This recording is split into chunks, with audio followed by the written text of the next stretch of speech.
back to our farmhouse in upstate New York, we drive through downtown Herkimer, or whatever remains of it. Every storefront is vacant except for a pawn shop. Herkimer was once a proud, bustling community with tree-lined streets, 100-year-old Tudor homes, churches, schools, playgrounds, and more. The Grateful Dead even played here as recently as the 1980s. But now Herkimer is a ghost town, another ground zero for heroin addiction.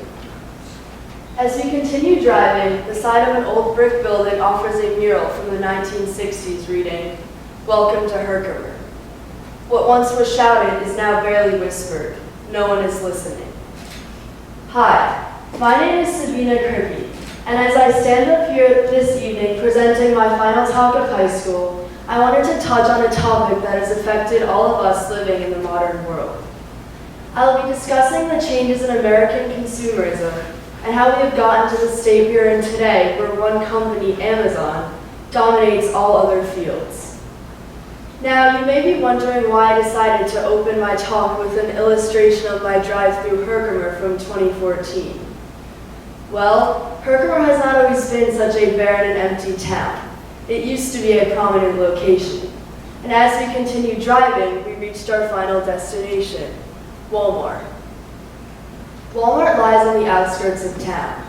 When we pulled into the Walmart parking lot, nearly every parking spot was filled, and inside the Walmart was a hair salon, pharmacy, photo store, restaurant, and more. I began to wonder how a store could replace a whole town. Literally, the once prominent Herkimer from the 60s now resided inside of a Walmart superstore. Once charming main streets like Herkimer's have been decimated by big box stores and online shopping beginning in the 20th century into the 21st century. 2014, the year I drove through Herkimer with my family, seems like just yesterday, but that was 5 years ago. Since then, Amazon has grown into its own powerhouse and is now beginning to put big box stores like Walmart that devastated mom and pop shops from the 60s at risk. Once charming main streets like Herkimer's have been devastated by big box stores' online shopping. Society began with small businesses ran by local families and people. Small business development stayed as far back as 1600 in the US, and even earlier in other parts of the world when people would trade goods, crops, services, and supplies. The first shift from this form of trade to mass trade would be with the Industrial Revolution, which began in the 18th century in Britain and then spread to other parts of the world. If you understand where I'm going, it is not difficult to see that as technology advances, society changes, thus leading to new innovations and conveniences. It's not rocket science as to why people continue to choose the next best thing. We live in a generation where convenience is the central principle in everyday life. Making a tangent to my current life, I would be lying if I said my classmates and I did not create a Google Doc dividing up our history homework, each doing a few questions to get the work done in the quickest way possible. Clearly, this is not the best way to do homework, for if we actually all did it ourselves, perhaps we'd only need to study 2 hours for our test opposed to 6.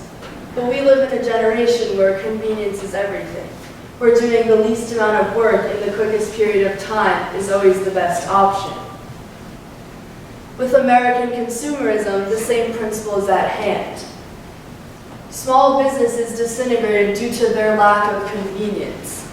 In the 21st century, why would anyone venture downtown to drive, or worse, walk to 4 stores to fill a prescription, buy a basketball, get a sandwich, and buy a new dress when they could drive to one store, Walmart, and fulfill all of these needs?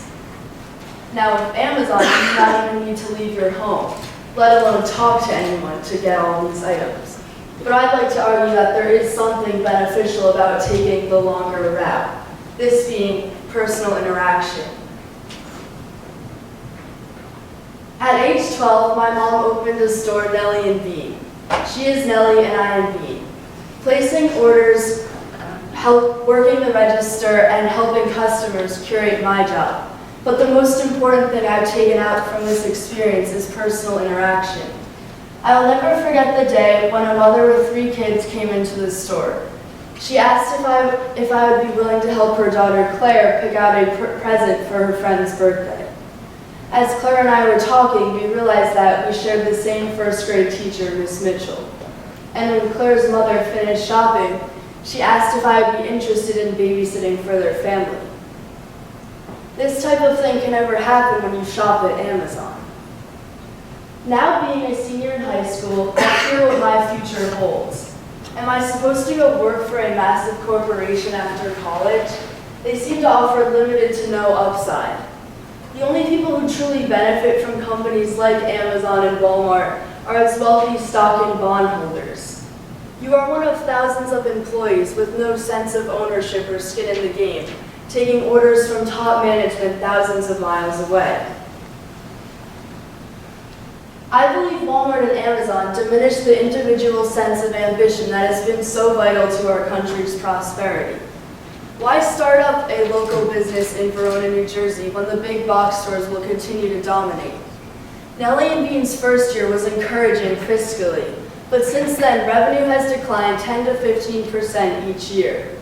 The economy is in decent shape, the stock market is at an all-time high, but retail business continues to struggle. Amazon is a modern-day monopoly.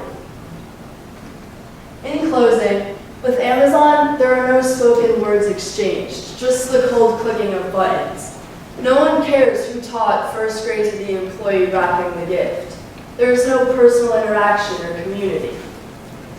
The Grateful Dead once said, "Once in a while you get shown the light in the strangest of places if you look at it right." In an era etched by same-day delivery and Snapchat streaks, we must remember to look for the light in every interaction we have with people. While the Grateful Dead may not play in Herkimer anymore, if we look for the light, perhaps they will again one day. Thank you.